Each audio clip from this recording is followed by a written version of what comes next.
Bonjour et bienvenue sur la chaîne Nutrition Consciente. Aujourd'hui, je vais vous parler d'un sujet qui est le bio. Donc le bio, on entend parler partout maintenant, comme quoi il faudrait privilégier d'acheter nos aliments bio, ce serait meilleur pour la planète, meilleur pour notre santé, il y aurait plus de goût dans nos aliments, plus de macros, de micronutriments, etc.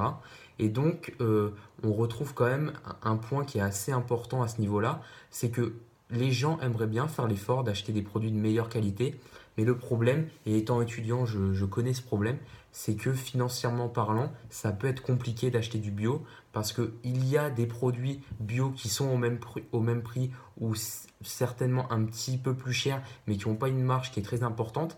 Mais la plupart des produits sont quand même beaucoup plus élevés et c'est pas possible de pouvoir acheter.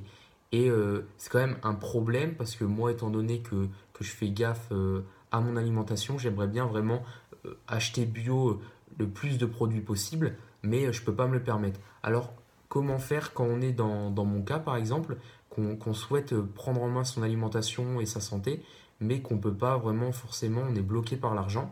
Et ben, une ONG américaine, l'EWG, a fait une étude et a classé des aliments en deux catégories. Une catégorie qu'il faudrait privilégier les aliments qui sont à privilégier à acheter bio et une autre où on peut se permettre de ne pas les acheter bio. Donc ce classement s'appelle la Dirty Dozen et la Clean 15. Donc Dirty Dozen, c'est pour les 12 aliments dirty, ça veut dire sale, donc qu'il faudrait vraiment privilégier à acheter bio. Et Clean 15, c'est les 15 aliments propres. Voilà. Donc aujourd'hui, dans cette vidéo, je vais vous parler de la Dirty Dozen, donc les 12 aliments qu'il faudrait privilégier à acheter bio. Donc ces aliments, c'est principalement des fruits et des légumes. Vous verrez qu'il y a juste une céréale dans la Clean 15, mais sinon dans la Dirty Dozen, c'est que des fruits et des légumes. Donc on va commencer tout de suite.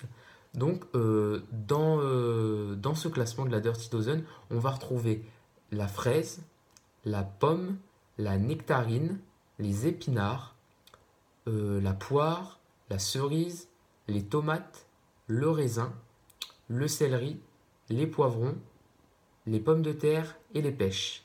Donc là, on a nos 12 aliments qu'il faudrait privilégier à consommer bio. Donc pourquoi ces aliments-là? Donc c'est tout simple, enfin c'est tout simple. C'est un peu une question, on va dire, de logique si on y réfléchit un petit peu.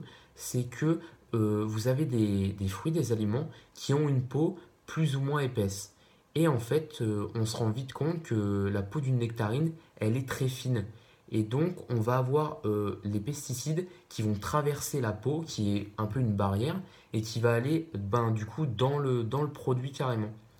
Donc c'est pour ça qu'on verra dans la prochaine vidéo sur les Clean 15 que la plupart de ces aliments, eux, ont une peau qui sont plus épaisses, donc qui empêchent que les pesticides passent à l'intérieur.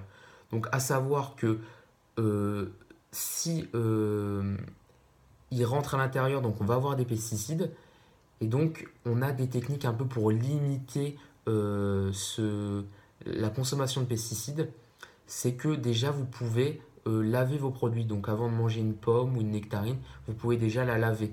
Ensuite, vous pouvez l'éplucher, mais à savoir que c'est un peu délétère parce on retrouve quand même beaucoup de fibres et de micronutriments à l'intérieur, enfin à l'intérieur, dans la peau, oui. Donc ce sera un peu délétère. Et aussi se dire que si vous touchez un produit donc, qui a été contaminé avec des pesticides, vous pouvez vous retrouver avec des pesticides ben, sur les mains. Donc à savoir que si par exemple vous voulez manger une pomme ou vous retouchez quelque chose, vous voulez vous lécher les doigts pardon, ou je ne sais quoi, pensez à vous laver les mains avant pour éviter d'avoir des résidus sur vos mains. Donc voilà pour cette vidéo sur la Dirty Dozen et je vous retrouve très vite pour la Clean 15. N'hésitez pas à me poser des questions s'il y a besoin et puis voilà. Bonne fin de journée, au revoir.